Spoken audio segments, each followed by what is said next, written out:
Kaixo! Gaur, marigorringoa nola egin dezakegun azalduko dizuet. Prest? Aurrera! Horretarako, paseoan zoazienean, harri bat eta makila txiki bat aurkitzen baduzue, harritzazue. Gero, etxean edo iturrian garbitu eta zikatzen utziko ditugu.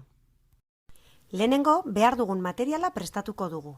Harria, pintzela, tenperak eta makilatxoa. Tenpera edo pintzelik ez badaukazue, beste margo batzuekin egin dezakezue, argisariarekin edo rotulkiarekin, klarionarekin ere bai, saiatu probatzen.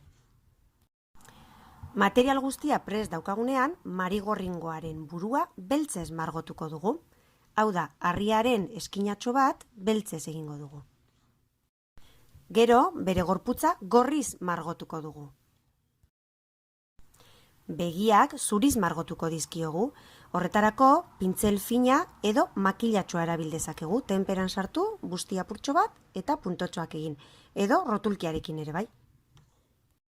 Eta azkenik, gorputzean makilatxo batekin edo rotulki batekin marra beltz bat egingo dugu, burutik hasita harriaren beste puntaraino.